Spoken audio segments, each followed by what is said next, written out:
સ્વાગત છે। સૌપ્રથમ જોઈએ આજના મુખ્ય સમાચાર। સ્થાનિક સ્વરાજની ચૂંટણીઓ પર રોક લગાવવાની માંગ સાથે ગુજરાત વડી અદાલતમાં થઈ જાહેર હિતની અરજી।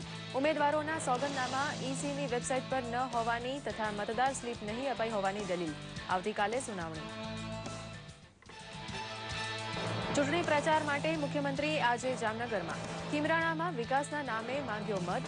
સુરતમાં વિપક્ષના નેતા શંકરસિંહ વાઘેલાએ સરકાર તમામ મોરચે નિષ્ફળ ગઈ હોવાનો કર્યો આક્ષેપ।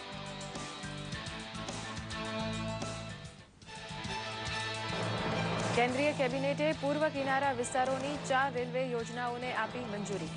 નિકાસને પ્રોત્સાહન આપવા મંજૂર કરી ખાસ યોજના। શેરડી ઉત્પાદક ખેડૂતોને પ્રોત્સાહન આપવા ખાસ સબસિડી જાહેર કરાઈ। કાશ્મીરી પંડિતો માટે 3000 નોકરીઓ આપવાની કરી જાહેરાત। કાળા નાણાં અને ભ્રષ્ટાચારના દૂષણને ખતમ કરવા સરકારી એજન્સીઓ વચ્ચે બહેતર સંકલન માટે આહવાન કરતા પ્રધાનમંત્રી મોદી। ઇન્ટરપોલ અને સીબીઆઈના સહિયારા નેજા હેઠળ યોજાયેલી પરિષદમાં માહિતી વિનિમય પર મુકાયો ભાર। વિશ્વ હિન્દુ પરિષદના નેતા સ્વર્ગસ્થ અશોક સિંઘલનો પાર્થિવ દેહ પંચમહાભૂતમાં વિલીન। દિલ્હીના નિગમબોધ ઘાટ ખાતે કરાયા અંતિમ સંસ્કાર। પ્રધાનમંત્રી સહિત અનેક નેતાઓએ આપી અંતિમ વિદાય। સમાચાર વિગતવાર જોઈએ। કેન્દ્રીય મંત્રીમંડળની બેઠકે 4 પૂર્વ કિનારા વિસ્તારની રેલવે યોજનાઓને આજે મંજૂરી આપી હતી। કેન્દ્રીય ઉર્જા મંત્રી પિયુષ ગોયલ તથા પ્રધાનમંત્રીના કાર્યાલયના રાજ્યમંત્રી જીતેન્દ્રસિંહે પત્રકાર પરિષદમાં આ માહિતી આપી હતી।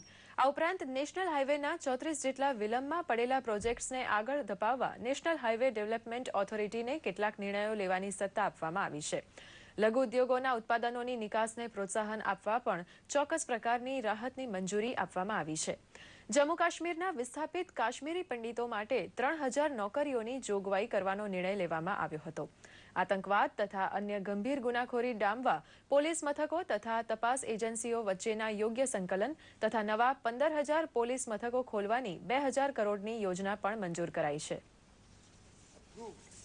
The disinvestment of a further 10% in Coal India Limited go for the IPO of Cochin Shipyard Limited. 4 major lines, doubling of Kota-Valasa-Koraput railway line, doubling of Koraput-Singapore Road railway line, doubling of Jagdalpur-Koraput railway line, again East Coast Railway of 110.22 kilometers between Budapang and Salegaon via Rajatgarh, 85 kilometers each, a total of 170 kilometers. પ્રધાનમંત્રી નરેન્દ્ર મોદીએ આજે નવી દિલ્હીમાં CBI અને રાજ્ય ભ્રષ્ટાચાર વિરોધી એકમો યોજિત સંમેલનને ખુલ્લું મૂક્યું હતું। પ્રધાનમંત્રી નરેન્દ્ર મોદીએ ભારત જેવા દેશમાં ભ્રષ્ટાચારને વિકાસ પ્રક્રિયા સામેના મોટા પડકાર તરીકે ગણાવતા જણાવ્યું હતું કે ટૂંકા ગાળામાં ભ્રષ્ટાચાર તથા કાળા નાણાં પર અંકુશ મૂકવા મહત્વના પગલાં ભર્યા છે। શ્રી મોદીએ ઇન્ટરપોલ તથા ભારતની તપાસ એજન્સીઓના સહયોગની પ્રશંસા કરતા જણાવ્યું હતું કે તેને કારણે કેટલાય ખતરનાક ગુનેગારોને પકડવામાં તથા તેના પ્રત્યાર્પણમાં મોટી સફળતા મળી છે। તેમણે જણાવ્યું કે ભ્રષ્ટાચાર વડે કાળા નાણાંનું સર્જન થતું હોવાનું મહદઅંશે જણાય છે, ત્યારે વિશ્વમાંથી આ દૂષણ ખતમ કરવા સંયુક્ત પ્રયાસો કરવા પડશે। ઇન્ટરપોલના સહકારથી સીબીઆઈ દ્વારા રાજધાનીમાં યોજાયેલી વૈશ્વિક પરિષદમાં 50 દેશના 100થી વધુ પ્રતિનિધિ હાજર રહ્યા છે। Interpol and Indian investigative agencies has resulted in tracking of many fugitive criminals and their subsequent deportation for extradition. I would like this cooperation to deepen.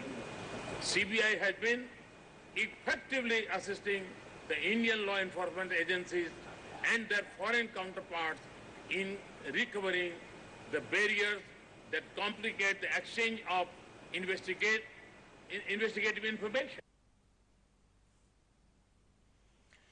પ્રધાનમંત્રી નરેન્દ્ર મોદી 10મા પૂર્વીય એશિયા ભારત સંમેલનમાં હાજરી આપવા તારીખ 21મી નવેમ્બરે મલેશિયા જવા રવાના થશે। તેઓ સિંગાપુરની મુલાકાતે પણ જશે।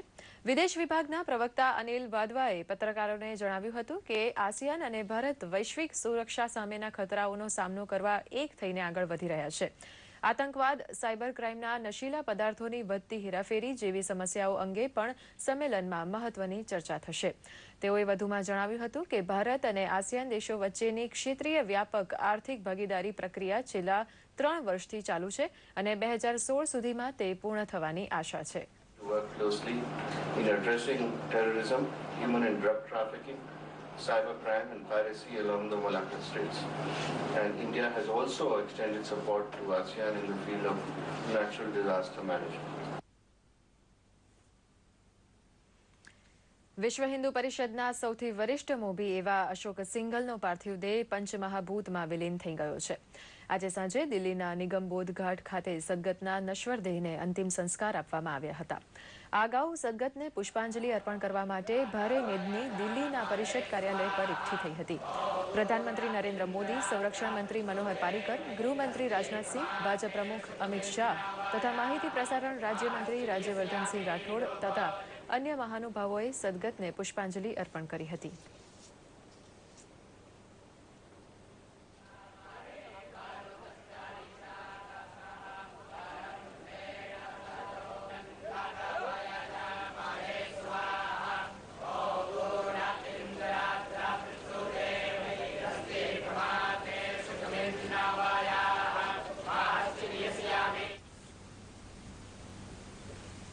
સ્થાનિક સ્વરાજ્યની ચૂંટણીઓ પર રોક લગાવવાની માંગ સાથે ગુજરાત વડી અદાલતમાં એક જાહેર હિતની અરજી કરાઈ છે. એડવોકેટ કે.આર. કોષ્ટી દ્વારા કરાયેલ અરજીમાં દલીલ કરાઈ છે કે રાજ્ય ચૂંટણી પંચની વેબસાઇટ પર ઉમેદવારોના સોગંદનામા ન હોવાથી તથા પક્ષના ચૂંટણી ઢંઢેરા પણ જાહેર થયા ન હોવાથી મતદારો અંધારામાં છે. આ ઉપરાંત મતદારોને મત આપવા ક્યાં જવું એની જાણ કરાઈ ન હોવાથી તથા મતદારોને વોટર સ્લીપ પણ મળી ન હોવાથી ચૂંટણીઓ પર રોક લગાવવામાં આવે તેવી રજૂઆત પીઆઈએલમાં કરાઈ છે. આ અરજીની સુનાવણી હાઈકોર્ટે આવતીકાલે મુકરર કરી છે. રાજ્યમાં યોજાઈ રહેલી સ્થાનિક સ્વરાજ સંસ્થાની ચૂંટણીઓ માટે મુખ્યમંત્રી આનંદીબેન પટેલ પ્રચાર કાર્યમાં વ્યસ્ત છે. મુખ્યમંત્રીએ આજે જામનગર જિલ્લાના ખીમરાણા ગામે એક જાહેર સભાને સંબોધન કર્યું હતું. જાહેર સભામાં ભાજપના કાર્યકર્તાઓ અને નાગરિકો મોટી સંખ્યામાં ઉમટી પડ્યા હતા. થયેલા વિકાસ કાર્યોનું ચિત્ર રજૂ કરીને મુખ્યમંત્રી આનંદીબેન પટેલે ચૂંટણીમાં ભાજપને વિજયી બનાવવા અપીલ કરી હતી. જાહેર સભામાં રાજ્યમંત્રી વસુબેન ત્રિવેદી, સાંસદ પૂનમબેન માડમ તથા ધારાસભ્ય ચીમનભાઈ સાપરિયા સહિતના આગેવાનો પણ ઉપસ્થિત રહ્યા હતા.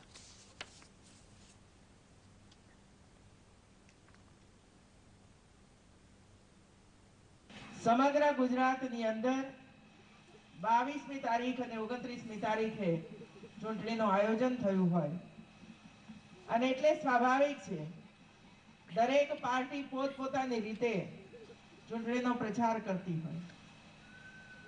ભારતીય જનતા પાર્ટી પણ વિકાસના કામો લઈને નાગરિકો પાસે જતી હોય છે અને આપણે તો 2001 થી શરૂ કરીને 2015 સુધીમાં જિલ્લાઓમાં, તાલુકાઓમાં, નગરપાલિકાઓમાં કે પછી મહાનગરોની અંદર કેવી રીતે વિકાસ કર્યો છે એની વાત લઈને જઈએ છીએ.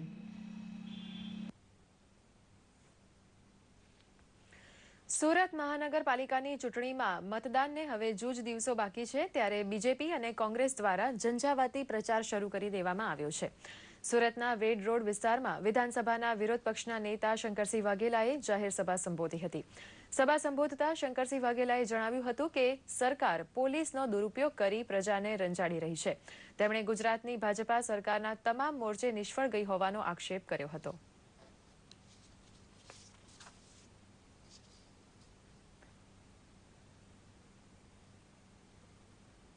22મી તારીખે સુરત મ્યુનિસિપલ કોર્પોરેશન 1 બધાના કલેક્શન હોય છે.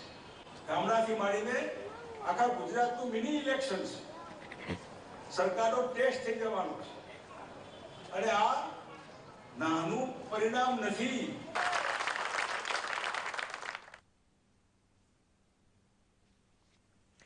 આજે જલારામ બાપાની 216મી જયંતિ છે. સૌરાષ્ટ્રના આ સંત પોતાના સેવા કાર્યો દ્વારા વિશ્વ પ્રસિદ્ધ છે. અમદાવાદમાં પાલડી ખાતે આવેલા જલારામ મંદિર ખાતે આજરોજ જલારામ બાપાની પૂજા અર્ચનાનો કાર્યક્રમ યોજાઈ ગયો. જલારામ બાપાના અનુયાયીઓએ મહાઆરતી કર્યા બાદ અહીં મહાપ્રસાદ પણ લીધો હતો. ભક્તિમય વાતાવરણમાં યોજાયેલ આ જલારામ જયંતિ મહોત્સવમાં બહોળી સંખ્યામાં શ્રદ્ધાળુઓએ ભાગ લીધો હતો.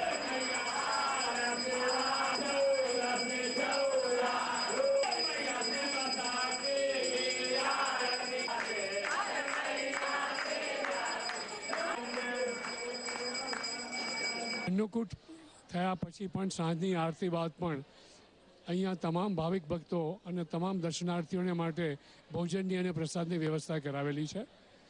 દર વર્ષે અમે આ પ્રમાણેની પ્રણાલિકા મુજબ પરંપરા નિભાવીએ છીએ.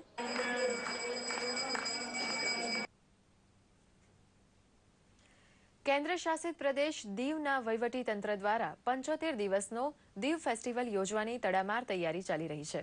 ભારતના રાષ્ટ્રપતિ દ્વારા જેનું ઉદ્ઘાટન થવાનું છે તેવા દીવ ફેસ્ટિવલનો હેતુ વિશ્વ પ્રવાસીઓ માટે હજુ સુધી અજાણ્યા રહેલા સુંદર સાગર કિનારા પ્રત્યે આકર્ષણ ઊભું કરવાનો છે, જેથી ટચુકડા ટાપુ એવા દીવનો એવા પર્યટન સ્થળ તરીકે વિકાસ થઈ શકે જે ગોવા સાથે સ્પર્ધા કરવા સક્ષમ હોય. દીવ અને મુંબઈ વચ્ચે એર ઇન્ડિયાની ફ્લાઇટ શરૂ થતાં કનેક્ટિવિટી વધી છે, તો અહીંની હોટેલ્સ તથા રિસોર્ટ્સ દ્વારા દીવ ફેસ્ટિવલ માટે ખાસ તૈયારી ચાલે છે. નાગવા બીચ ઉપર દરિયાની લહેરનો અનુભવ થાય તેટલા નજીક તંબુ ઊભા થઈ રહ્યા છે, જેમાં રોકાણ કરવું સહેલાણી માટે લાવો બની રહેશે. ઓપ્શન્સ મળેલા છે, 2 ફ્લાઇટ છે, તો ડેફિનેટલી ઓલ ઓવર ઇન્ડિયાથી લોકો હવે મોર રિઝનેબલ રેટ ઉપર ટ્રાવેલ કરી શકશે દીવમાં, અને ઘણા જ પર્યટકો દીવમાં આવવાની શક્યતા છે. ઇવન ઓલ આઉટ ઓફ ઇન્ડિયાથી બી ઘણા લોકો આવી શકે તેવી સંભાવના છે. जो दो टाइप के हैं, यहाँ पे सी वीविंग है. દર્શક મિત્રો, હવે જોઈએ રાજ્યના કેટલાક મહત્વના સમાચારો સંક્ષિપ્તમાં.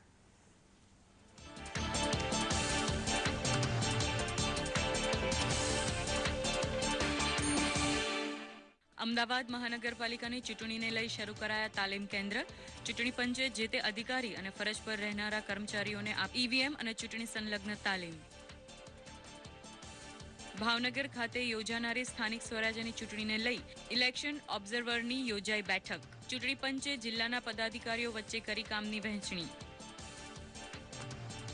નર્મદા જિલ્લામાં યોજાનારી સ્થાનિક સ્વરાજ્યની ચૂંટણીને લઈ જિલ્લા કલેક્ટરે યોજી સમીક્ષા બેઠક. મતદાનના દિવસની સુરક્ષાને લઈ જિલ્લા પોલીસ અધિકારીઓએ પણ આપી માહિતી. વડોદરા જિલ્લા ચૂંટણી અધિકારી અને કલેક્ટરે ચૂંટણીને લઈ યોજી બેઠક. જિલ્લા ઉદ્યોગ કેન્દ્ર, શ્રમ વિભાગ, જીઆઈડીસી તેમજ મહાનગરપાલિકાના તમામ એકમને મતદાન દિવસની કાયદાકીય જોગવાઈનું પાલન કરવા કર્યું આહવાન. જામનગર મહાપાલિકાના 16 વોર્ડની 64 બેઠકોના મતદાન માટે તંત્ર થયું સજ્જ. જિલ્લા ચૂંટણી અધિકારીના માર્ગદર્શન હેઠળ સરકારી કર્મચારી અધિકારીઓને અપાઈ તાલીમ. સાબરકાંઠામાં આગામી ચૂંટણીને અનુલક્ષી રેન્જ આઈજી હસમુખ પટેલે જિલ્લા મથકે યોજી બેઠક. એસપી, ડીવાયએસપી, પીઆઈ પાસેથી સ્થાનિક પરિસ્થિતિ અંગે મેળવી માહિતી.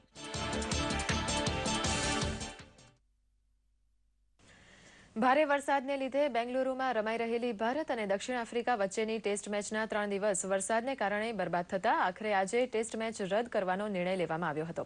દરમિયાન પ્રથમ દિવસની રમતના અંતે ભારતે તેના પ્રથમ દાવમાં વિના વિકેટે 80 રન નોંધાવ્યા હતા. શિખર ધવન 45 અને મુરલી વિજય 28 રને રમતમાં હતા. આ અગાઉ દક્ષિણ આફ્રિકાની ટીમ તેના પ્રથમ દાવમાં 214 રન નોંધાવીને આઉટ થઈ હતી. ભારતે ટોસ જીતીને ફિલ્ડિંગ પસંદ કરી હતી.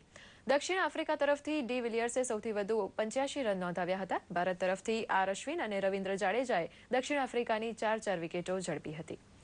દર્શક મિત્રો, આ સાથે જ આ સમાચાર બુલેટિન અહીં સમાપ્ત થાય છે. નમસ્કાર.